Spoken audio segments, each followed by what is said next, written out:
Hello everyone. Um, in this video, I will explain the features of PVsyst and give you an overview about each and every option that we will use in our projects while doing the simulations. So as you can see here, this is the window that will open when you click on the PVsyst, and there are multiple options actually. There are two sections: project design and simulation, and the other is utilities. So when we have to do a simulation, then it depends on the system, that what type of system it is. Let's say if it is just a grid connected system, and grid connected system is actually the system in which we use on grid solar inverters. Means there is no backup of batteries in the on grid system. And to do a simulation of that type of system, we will click on the grid connected system. So in the grid connected system, um, there would be multiple options actually. Uh, Maybe it would be a utility scale or some industries. However, if there is no battery backup, then this is the only option. So as you can see in this video, actually I did a project already. It's a German client, so we will start from zero actually here. So just click on this new. So now this software is ready to do a simulation of a new project. So let's say whatever the name of the project is, test project. I will call it test project. And this is the step one. You have to name the project in this tab, and in step two, you have to add the meteor file. Meteor file is actually click on this option, then I will explain. So then the geographical sites, in the geographical sites, click on new, and a window will open, and here you just have to put the coordinates of the site. Mm, let's say let me let me see it. Islamabad or London. Let's see what happens. You can actually, instead coordinates, you can write city, or you can write address here. So I am just randomly selecting a location. So we will do a test simulation based on this location.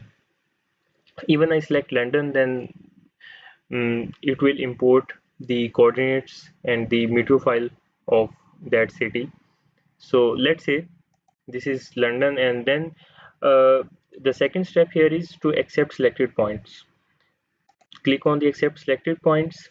In this video, uh, this part is actually will be automatically updated. This part will be automatically updated, and as you the right side, metro data import.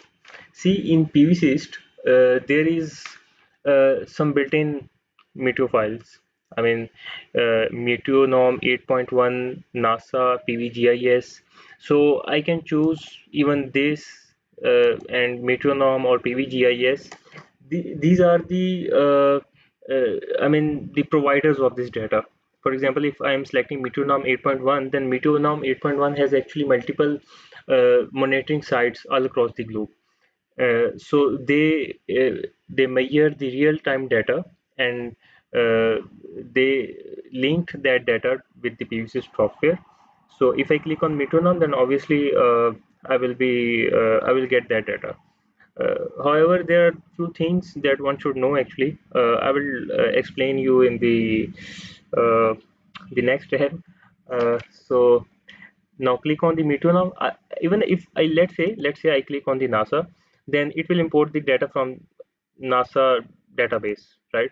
So right now metronome is the most reliable actually, based on my experience and what is recommended in the industries as well, because we know so Let's not complicate things actually. I am getting in more and more details.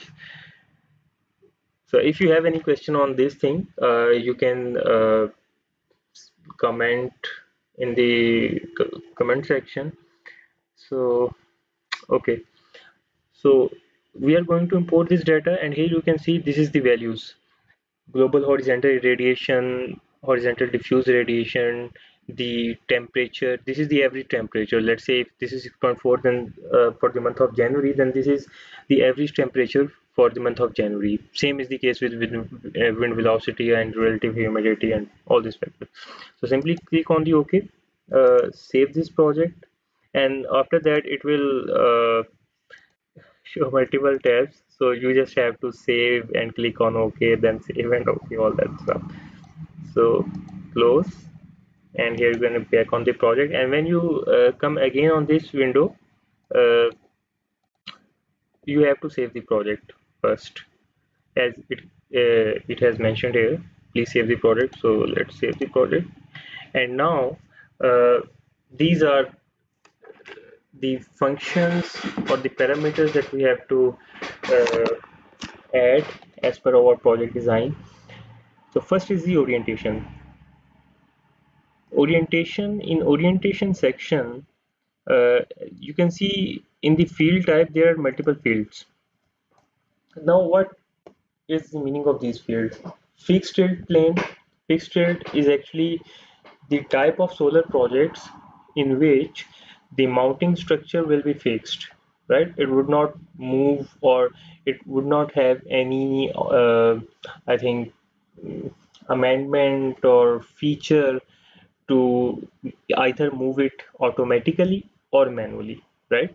So if it is fixed, it is fixed for next 25 or 30 years or till the end of its life, right? Uh, so these are the fixed tilt planes. Then several orientation. Now, yes, it is possible if a system is fixed tilt, but there could be multiple orientation. For example, as you can see in the fixed tilt section, there is only option of 30 of one tilt and one azimuth. So tilt could be any. I mean, let's say I have installed my system, or I am going to install at 20-degree tilt, then I will make it 20 degree. And if azimuth is not true south, let's say 10 degrees, or do it 10 degrees, right? So that is something that totally depends on your project design.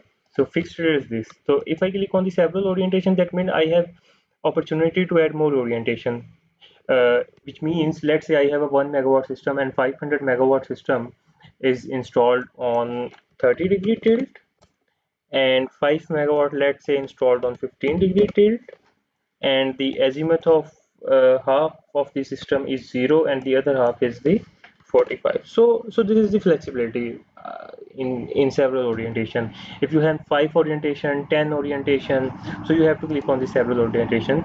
But if the system is fixed, as you can see here, the fixed orientation plane, these four, 5 options actually within is actually the subcategory of the fixed orientation plane.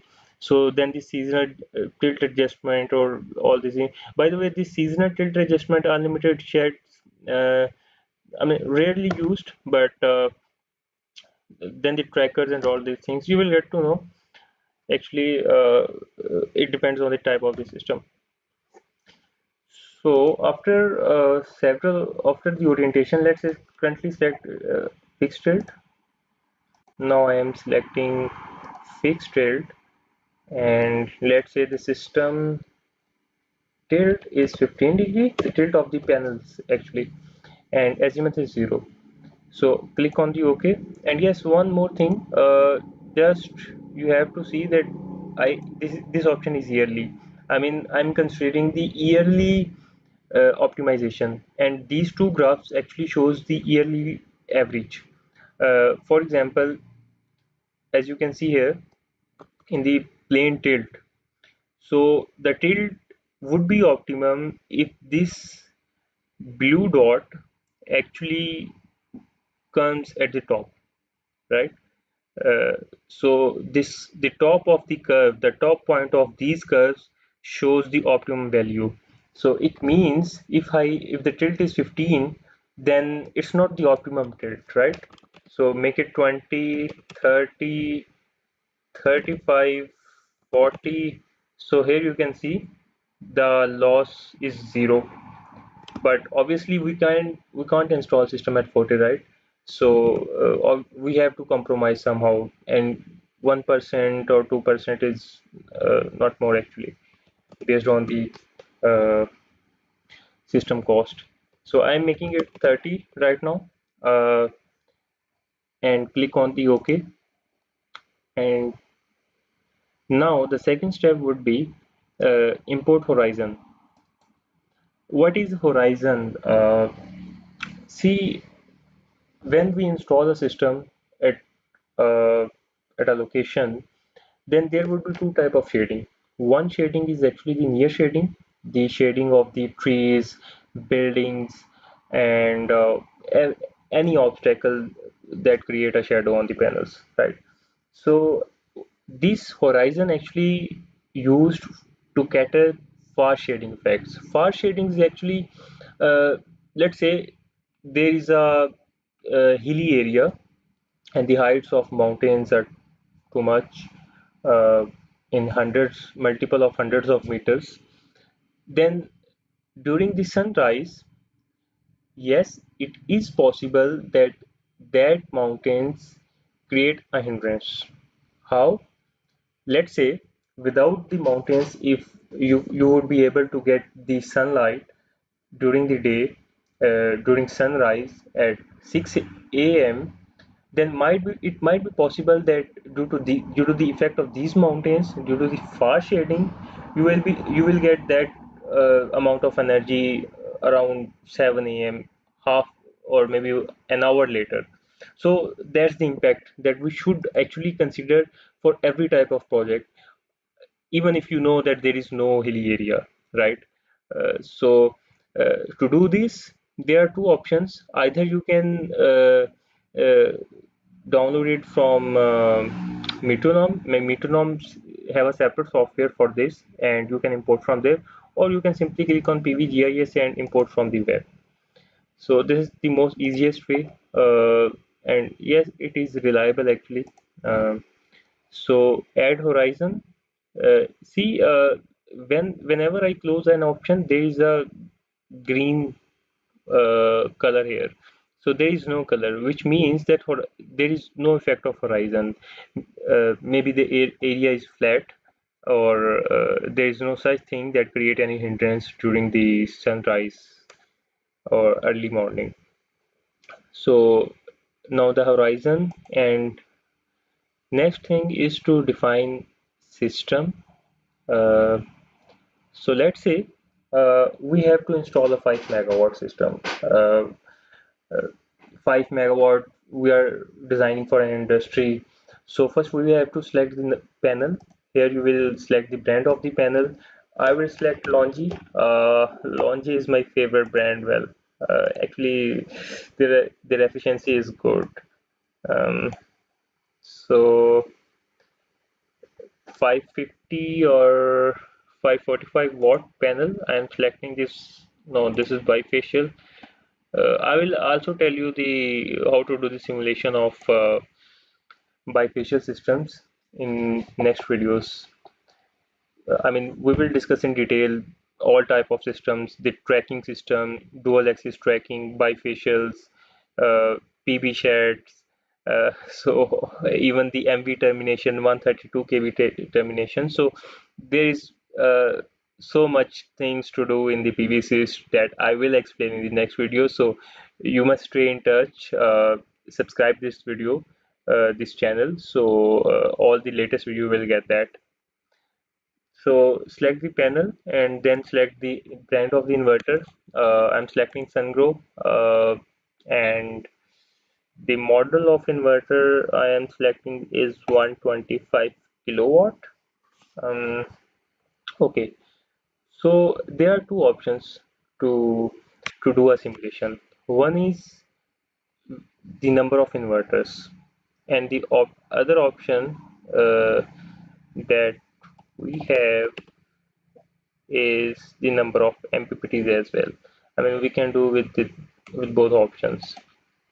So Right now, I'm doing the simulation with from the number of inverters. Let's say uh, we have in 5 megawatt, we have how much inverters? 10. I mean, this is just iteration I'm doing. I don't know. I mean, I don't have design right now, but I'm trying to tell you how to design a system if you just know that you have to install a 5 megawatt system, right?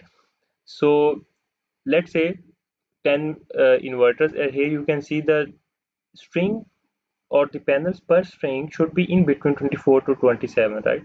So I am just giving it 26. So the number of strings, let's say it's 40, right? And one thing that here you can see the P nominal ratio. This is actually the DCAC ratio. Uh, you may be heard about DCAC ratio that in this you in the nominator you add the DC capacity of the system, and in the denominator you add the AC capacity of the system, and there would be a ratio because DC is always higher than the AC.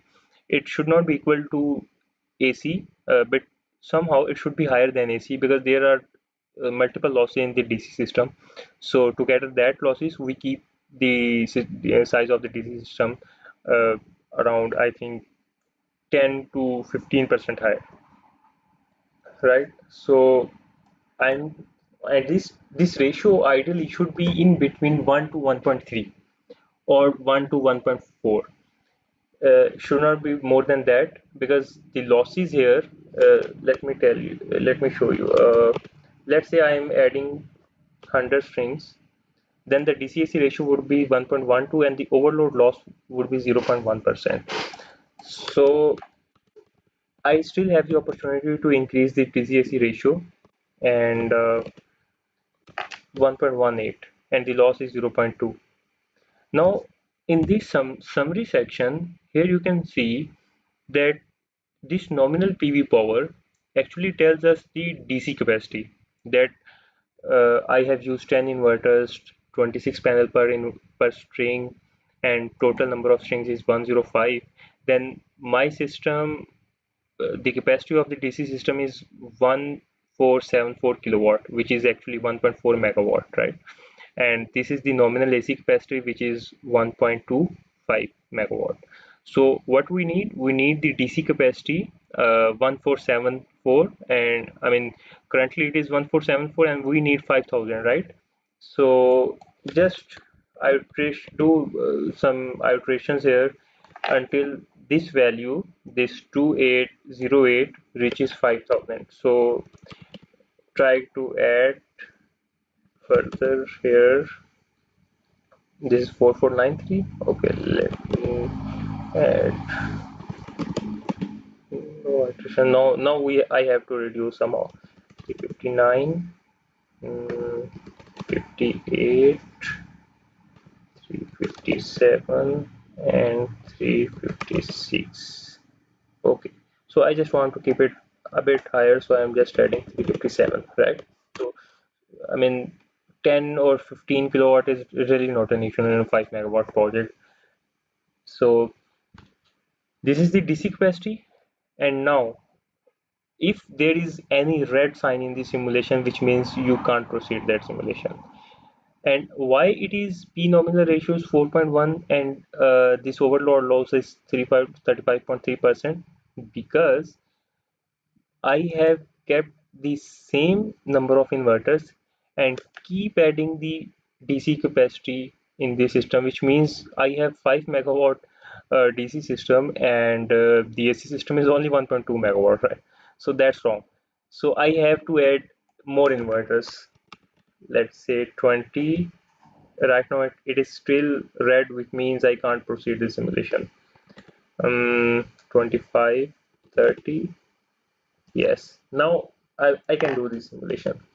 But as I told you earlier that the overload loss 1.2%, DCAC ratio 1.34, it should be DCAC ratio should ideally be 1.3. So 1.3 or 1.25, right? So it means that For 5 megawatt DC, I need 4.1 megawatt of AC, and the total number of inverters would be 33, and total number of strings 357. So this is the design of the system on PVC. I mean, I had I have no layout. I have uh, no design. So I'm just telling you that whichever project you have, these steps would be same. And in the next videos, even I will show you how to import from SketchUp layouts, and how to I mean do a simulation using just a single line diagram, because there are multiple clients all across the globe that ask you that I have a SLD, I have coordinates, please do a PVC simulation, or I have a helioscope report, or so from other software. So that's important to understand first. So after system, we have to add the shading scene, and in the shading scene, there are two options.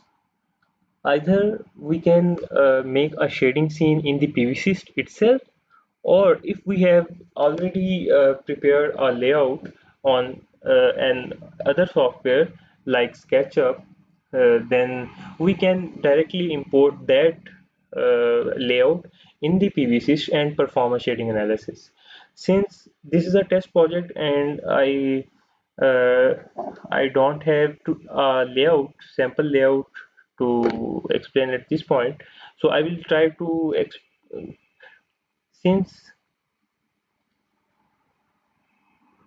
now I will create a shading scene here. Um, there are multiple options for uh, for a ground mounted system. I am assuming that this system is ground mounted, and it's not rooftop. So whenever there is a ground mounted system, you have to select array of tables. However, obviously not all ground mounted system are array of tables. Array of table is actually for the fixed rate systems. And if your project is single axis tracking or double axis tracking, then obviously you have to select other or system with trackers. So now we will create a shading scene here. Creation of shading scene is actually in PVC is important. Uh, and it is mainly because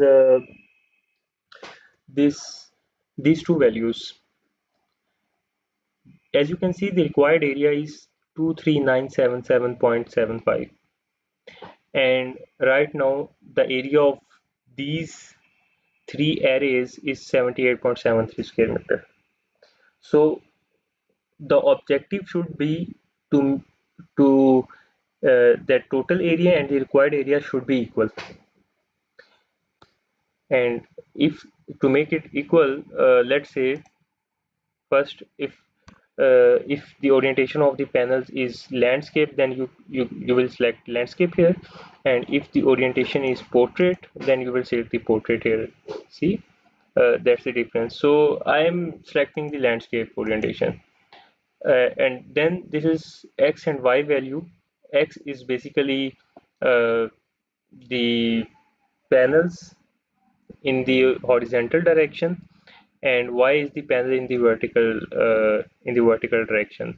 So I need three panels in the vertical directions, and as we know that our string was of 26 panels, so I'm selecting here 26. So they are basically nine strings. See, string in the bottom, then middle, then the top. So they are basically three strings of 26.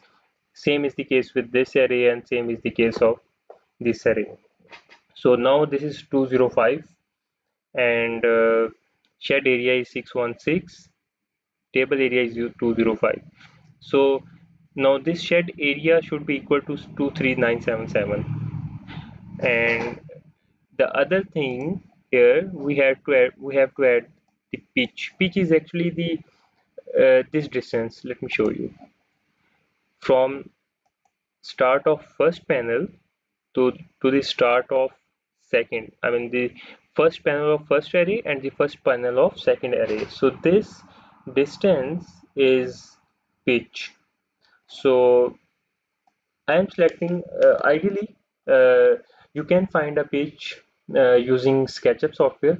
Uh, so for this system, let's assume that this pitch of the system is 7 meter, or yeah, or 8 meter. Yes, it depends on your project design. So now, as I told you earlier, that 616 should be actually equal to 23977. So I am just keep adding the number of arrays in this system.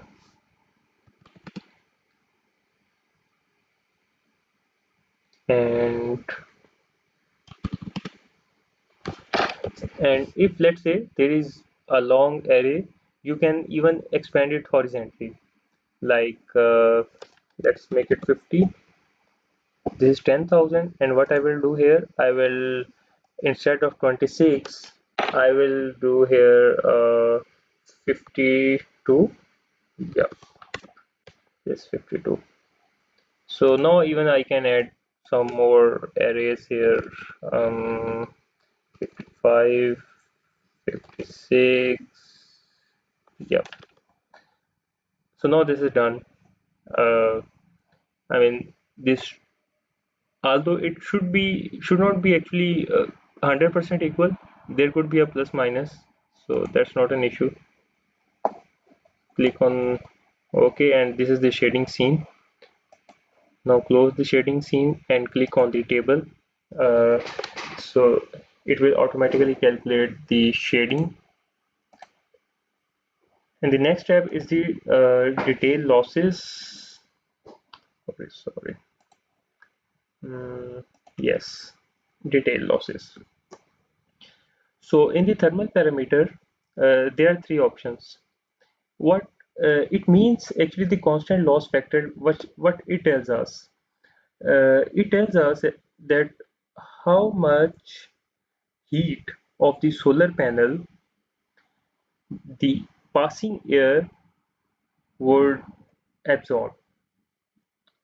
So the better, or the more the tilt of the solar panels, good, there would be a good air circulation at the backside of the solar panel, which means that if more air will pass from the backside of the solar panel, then more heat will dissipate through a process of conduction. So convection, yeah, conduction or convection, whatever. I mean, I'm not a thermal engineer, but maybe it was convection. So yes, this free-mounted module with air circulation, if you are installing a system uh, at a ground, so you will select this option. If you are installing a system on PV shed where you keep the tilt of the solar panel along the tilt of the shade of the shed, then you have to select the semi-integrated, and fully integrated is actually where there is no circulation of air at the back end of the panels. So I am selecting this pre-mounted, and then the ohmic losses, keep it, if a system is 5 megawatt, you can uh, I mean select it 2%, because I have worked on multiple projects of 5 megawatts. So as per my experience, uh, on a 5 megawatt chunk, on a 5 megawatt system, if we are installing only one transformer, then the loss at the DC side of the cable would be around 2%. So I have selected 2%. Even you can select it default initially if you don't have the losses in detail. Click on the default here, and then add the AC losses here. There are two options: the losses per inverter and losses of the whole system. Try to add losses per inverter, not for the whole system. Uh, Now for per inverter, this is the output cable, 95 square mm, and this is the distance, and this distance is actually from inverter to injection point. So I mean, from inverter to LV panel, and then LV panel to the termination point. So this complete distance we will write here, and let's say that is 50 meter, right? Uh, then uh, right now consider it a LV system, low voltage system. I mean, I'm not adding the transformers right now. I will add the MV termination and all that scope in the next videos. So this is the cable losses here, and then in module quality select default, default, default, and here yeah, 2%. So this actually module quality, see, there is a tolerance in the panels, in the output of the panels. Most of the manufacturers in the solar industry that manufacture solar panels, they claims that their panel would actually perform slightly better under when it would be in operation. So that is, and even they provide certain tests and reports, and yes, their claim is somehow true in some regions. However, if you want to, if you are not sure about this, then you can select it 0. Let's say you are testing a new panel or whatever reasons, you are just excluding this assumption from your simulation, then you can select it 0. No, not an issue. Then this is the LID loss. LID loss is actually, see, when they manufacture solar panels, uh, then obviously for the first time when uh, it faces or it captures the solar irradiation, then there is a certain loss in the system, in the PV panels. That is called LID loss, which is called light induced degradation. Uh, so here, these are the mismatch losses. Then in the soiling loss, soiling loss actually varies. It depends on the site, where your site is located. If your site is located in a dusty area or near a highway, so then there would be around 3% soiling loss. And if it is located in an industry which has a residual exhaust, or let's say in a uh, paper factory or wood factory, so board factory, so all these, in factories there is a waste, uh, so usually the loss is slightly higher. However, if the area is too clean, then you can even keep it 2% as well. That's not an issue. But try to keep it right now the default of 3% value uh, that is applicable on most of the areas. Then here's the IM value. Just use click on the user definition of the PV module, and uh, it will automatically consider the parameters within the pan file of the solar panel. So then the auxiliary loss, since I have not added the MV transformer, MV transformers has some auxiliaries, and it needs auxiliary supply as well. And obviously, if there are lights or other equipments that you want to run from the solar panel power or the power of the PV system, then you have to add the auxiliary plant, because these are the units that you are not injecting into the grid. You are using these units before injecting into the grid. So this would be a amount, let's say uh, uh, we have a 3 kilowatt on site, a port or a load, whatever it is the lightning of the control room or uh, whatever supply. So it's just a 3 kilowatt load. So uh, ideally, the power will consume first here. I mean, let's say from the 5 megawatt, if you are getting 4 megawatt, then just 3 kilowatt will be consumed here and the remaining will be injected into the grid. So we are just subtracting this amount. So right now there is no auxiliary because I have not assumed any transformer or control room in my design. Then there's the aging. There is a degradation of the solar panel each year. If you see the datasheet of the solar panel, then there are panels which has a degradation of 0.5% per year. Some panels have 0.45% per year, and some have even 0.4. The latest technology these days is actually N-type PV system, which has usually less degradation per year. So this is not n-type. The Longi module I have selected is not n-type. So for the first year, I am adding here the loss is actually 5% per year. So mismatch, then the unavailability. Unavailability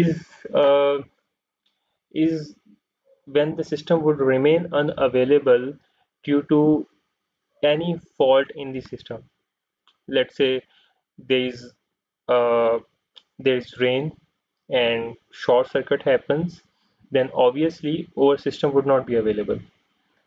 I mean, if it it would be partially available, then it would only deliver 50% power. So it would not be able to deliver 100% power even that. So this is that unavailability. The unavailability due to any circumstances.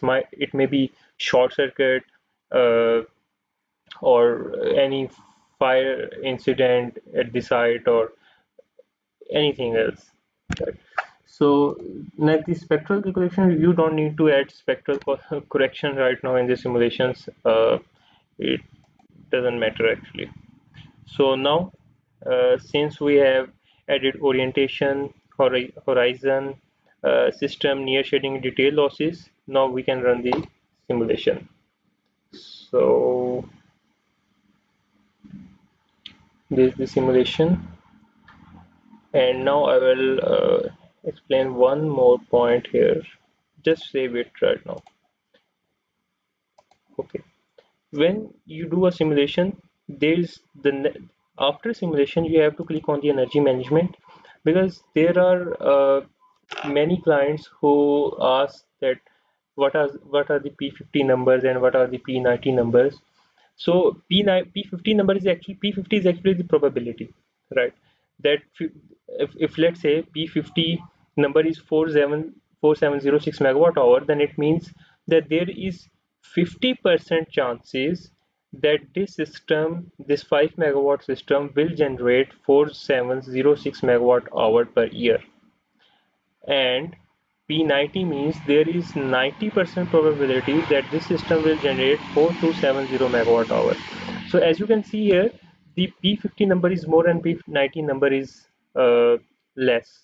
So it's just a probability segregation, nothing else. So you just have to select here multi-year, and all these options will be default. Check this option as well and click on OK. So now you can open this PVsyst report. So this PVsyst report is final, and during the review process, you can check the losses and all that details in this report. So as you can see here, this is the PVsyst report, and these are the losses. So you can get an idea that what are the total losses, and this is a tentative SLD as well. These are the numbers. So the PV system is complete. These are just the few steps that one has to follow in all type of systems, and even you can you have to if design a 10 megawatt, 100 megawatt, 500 megawatt, this step would be same.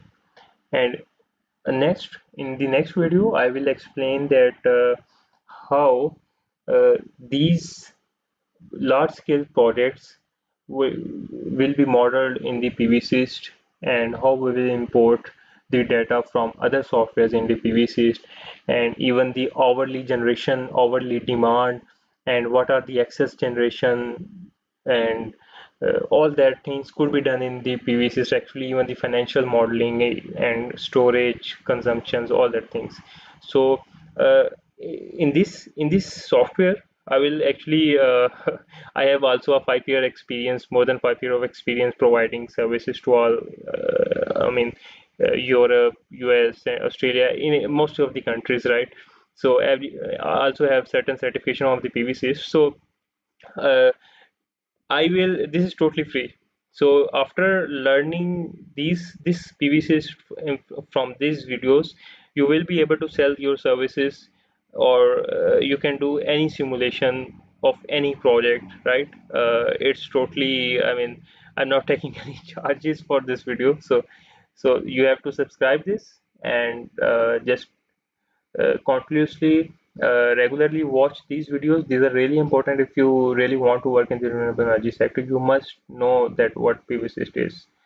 So thank you guys. Thank you very much. See you in the next video. Bye.